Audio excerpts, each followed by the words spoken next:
What's going on, Big Blue Nation? Thank y'all for checking out the UK Superfan channel. On today's video, we're going to do a little preview of the Tennessee Vols coming into Rupp tonight. It's game day, big time rivalry game, Vols and Cats. It'll be about an 8 o'clock start time on ESPN. It doesn't matter what the records are. Anytime, we see Tennessee on the schedule, that's going to be a big time deal, and we always going to get excited about this game. Especially, I got to think Lexington's going to be hopping. It's Saturday night, and Tennessee coming into Rupp Arena. You know, some interesting numbers. I was looking here. Vaults Views had some interesting tweets. Larry Vault at Vaults Views on Twitter. No program in college basketball has logged more wins over Kentucky than Tennessee. They've got 74 wins over Kentucky, and they play us every year. It's home and home, obviously, and I thought was one of the interesting things to note there is they've only beaten us 6 times at Rupp in history, but two recent ones. They beat us in 2018 and 2020 right here on our home floor. This is a Tennessee team that obviously is really, really good defensively, just like we are. I think it's going to be a slugfest. I think when you look at Kentucky and Tennessee, honestly, there's a lot of similarities in the standpoint that, what's kept Tennessee from being an elite team this year, and really a Final Four quality team is just their, two of their big contributors. You see them right there, Jaden Springer and Keon Johnson are freshmen. And freshmen are making, freshmen that didn't get summer ball are making freshman mistakes, and they're turning the ball over too much, and that's really what's held Tennessee down. Is those turnovers are keeping their offense from really being consistent, and so not only are they giving up easy points off those turnovers, which, as a Kentucky fan, we can all relate. As we've made key turnover after key turnover down the stretch, and we played a little tougher schedule early on in the year, and we didn't get those cupcake wins to develop confidence that a team like Tennessee was actually able to do. And they were able to streamline some wins, and they also had some veteran players as well. We'll get into Tennessee here.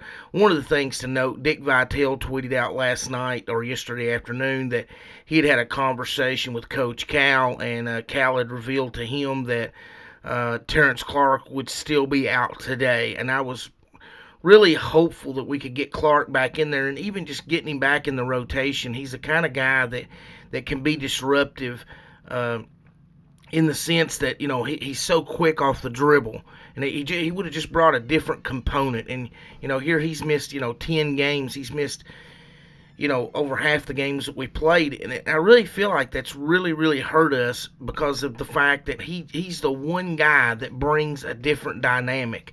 Not that Davion can't take somebody off the dribble, but those two in comparison, I mean.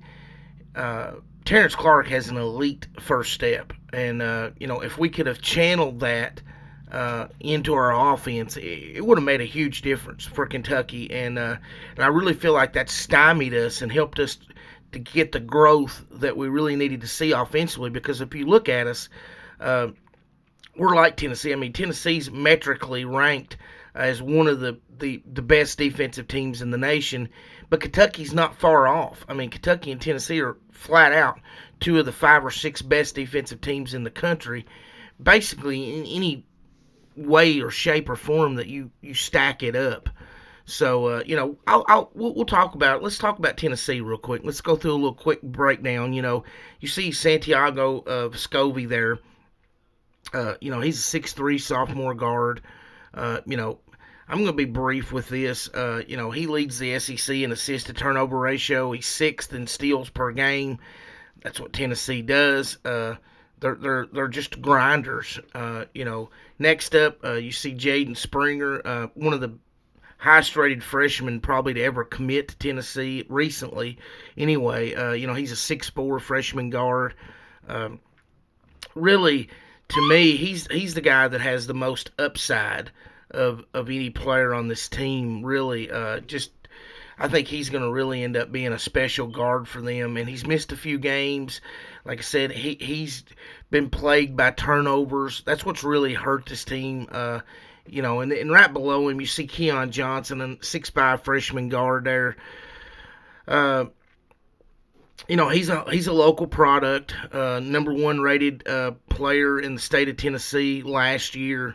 Coming out, I think he was a top 30 nationwide player in the country. And these two 5-star guards, and you put those with all the experience Tennessee had coming back, and that's where that's why they were rated where they were rated coming into the year. This guy just flat out hustles his butt off, though, guys. I mean, if you watch the tape on Tennessee, you're going to look at a player that it's just so much to like about him. I mean, he contributes in so many ways. He leads the team in charges taken, leads the team in floor burns. That's exactly right. I mean, if there's a loose ball on the floor, Keon Johnson's going to have his nose in there going after it. Like I said, he just makes an impact in so many ways for Coach Barnes' team, And then next, you got Yves Pons there, a 6'6" senior forward, the reigning SEC Defensive Player of the Year. Even at 6'6", he's an elite shot blocker, just an absolute bruiser around the rim, and he just don't shy away from contact. I mean, we've seen him play over the last year or two. We know what he's all about. And then the next guy, man, last year he broke our heart in that game. We'll all remember Tennessee went on a 29-9 run there in the second half. And it was led by, that 6'9" forward there, redshirt senior, John Fulkerson. Fulkerson may look a little different to Cats fans this year. He no longer sports that long, stringy hair and the headband. He's a little more clean-cut looking, but he's still a factor. And really, the thing I don't understand about Tennessee, they don't go to Fulkerson enough. I was looking at the last game they played in that loss to Ole Miss the other night, and he only took 5 shots. I mean, it blows my mind how a guy that's got as many moves, and he's so good at that little mid-range shot, 10, 12 feet around the rim. He's just got such great touch. I think he led the SEC maybe in field goal percentage last year. I think he shot about 62% from the field, and he's just so efficient, inside of 15 feet. Really, really polished player. And honestly, I bet this will be the game that he gets woke up. I guarantee you that'll be a wake up for this entire Vols team. I mean, there's no way John Fulkerson should be having 5 shots a game. And like I said, I know he got on our nerves last year, but that he's a concern for me. Just the way he played against us last year, and just the fact that Tennessee comes in here just a little bit PO'd because, I mean, they threw a game away the other night. I mean, they lost to an Ole Miss team by just a point or two in a game that they played absolutely terrible in. There's no excuse for them losing to an Ole Miss. And I think Coach Barnes has probably lit a fire under them these last few days. And now on the road at Kentucky, this is an opportunity for them to get 2 wins in a row at Rupp Arena. And, their fan base is just chomping to want to get that win. Off the bench, you got Victor Bailey. He started the year as a starter. I think he started the first 8 games for Tennessee, and he was their leading scorer early in the year. Efficiency issues and just needing to get more punch off the bench. Knowing that Jaden Springer is the guy that really needs to be in there, because for them to reach their ceiling, he's the explosive player that really needs to be in there. And, when you look at Vescovi and Springer and Keon Johnson, those guys, they all can make plays for other players. They're really combo guards in a sense, because not only can they create a shot for themselves, but they're really, really good at setting up their teammates, and Victor Bailey just gives them another guy, and really the next guy too. If you look at Josiah Jordan James, 6'6" sophomore guard, really he's just another guy for Barnes that can create for himself, but he can also create for others, and just another weapon that Coach Barnes has. That when you look at Josiah Jordan James, he could be starting literally, and so could Victor Bailey for almost anybody. I mean, these are big time players. Nakahuma there off the bench, he's another bruiser down low that he kind of gives Pons and Fulkerson a little breather here and yonder, but that's sort of Tennessee in a nutshell. I mean, they're holding teams to like 59 and change a game, so giving up under 60 points a game. I mean, it's going to win you a lot of games. It's going to win you a lot of games doing that. For Kentucky, I think it's just a matter of we've got to find a lineup. I've often thought that a Mintz, Boston, Dante Allen, Keon Brooks with either Olivier Sarr and Isaiah Jackson is a good combo. And I don't even mind the Mintz and Allen and Lance Ware either at the 3 or the 4, or with Brandon Boston and Keon Brooks and either Jackson. I really like those combinations, and I'd like to see them a little bit more. I think Devin Askew really needs to be a 15 to 20 minute a game player, and so does Dante Allen. And then whoever's playing better should be getting those other guard minutes. I honestly believe that after I've looked at film after film after film. I mean, Mintz needs to be on the floor. Just because, I mean, he at least gives us a steady guard option that doesn't turn the ball over as much. But obviously, that's the thing that's going to win or lose this game is turnovers. And if you look at Tennessee, I'll give you a little heads up. What's really affected Tennessee is when teams switch defenses a lot. They tend to get sluggish and start trying to throw the ball cross court. They make some of the same mistakes our guards make. Not necessarily Vescovi. Vescovi's really good at not turning the ball over.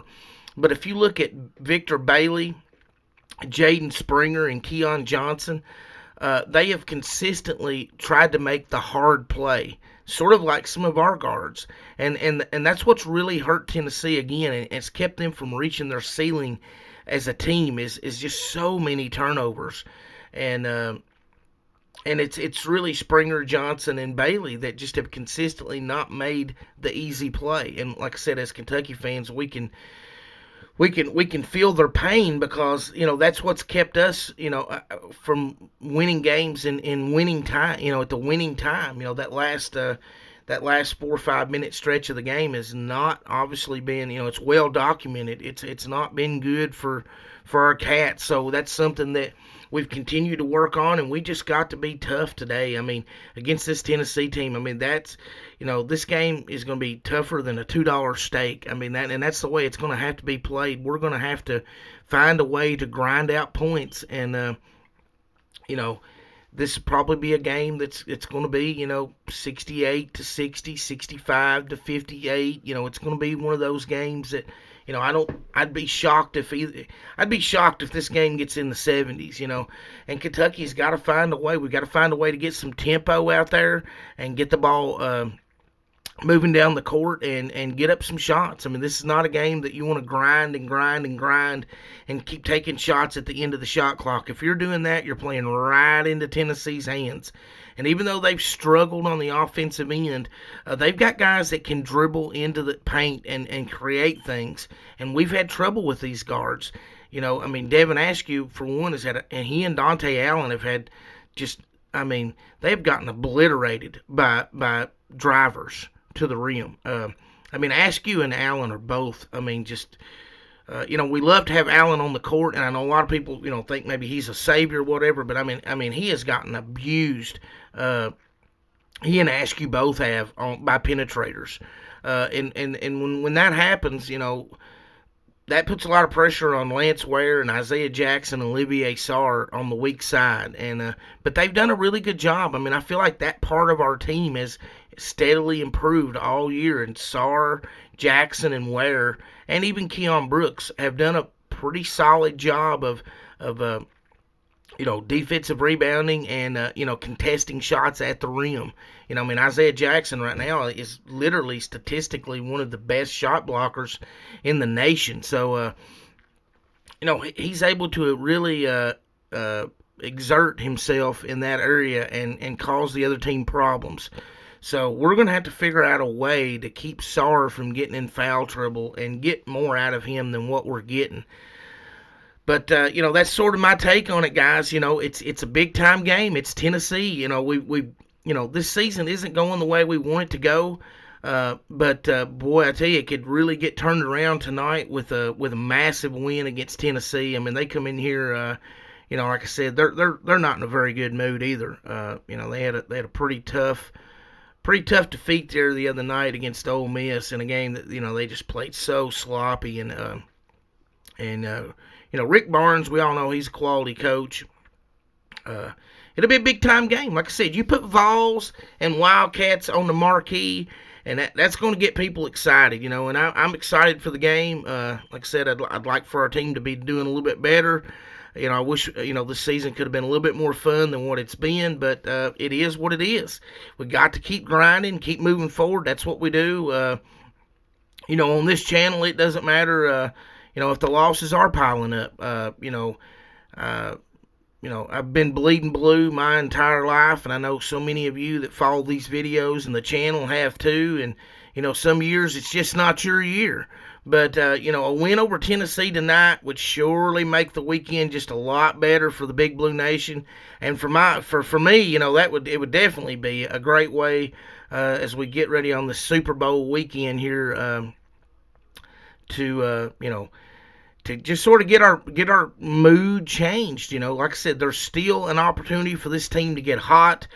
And the SEC tournament's laying out there. And that's another thing to note is as of right now, they doubled down last night saying the SEC tournament's going to be played and all the teams are going to be there. They're going to allow maybe 15, 20, 25, maybe even up to 25% capacity down in Nashville. Nashville is one of the funnest towns there is. It's where me and my wife got engaged. Some of y'all may remember we actually did that on the KSR live show down there on Friday. It was one of the most special moments ever, and I love the SEC tournament. We got engaged on the KSR live show down there that Friday at the SEC tournament, and it was, like I said, one of the coolest moments of my life. And the SEC tournament's a special thing to go to, and if you can get down there, even with limited capacity, tickets may be a little more affordable this year, with the season being the way it is, and limited amount of people down there. Like I said, I expect ticket prices to be affordable, and so I still expect the Big Blue Nation to have more people down there than anybody, no matter what the record is, just because that's what we do. We support our Cats, and, we'll be back next year. This may not be our year. And this season's not over yet. I'm not throwing it in the trash can. Yes, just yet. There's still opportunities for us to get this thing going. But regardless, like I said, the Big Blue Nation is going to be behind their Cats. We're going to be excited. Let's get a big win tonight. Let's take down them old Tennessee Volunteers and send them back to Knoxville even more PO'd than what they are right now. Guys and gals, I appreciate y'all for checking out my videos here. I so enjoy doing them, and like I said, if you don't care, if you could hit that like button, it kind of helps us get more eyes on us and helps us grow the channel. If you know somebody that might be interested in checking these videos out, let them know. Check out the UK Superfan channel here on YouTube. We'll be right back with you guys on the next game. Let's go, Cats. Let's get this big win tonight. And we'll see you guys on the next video. Y'all have a good weekend. Bye-bye.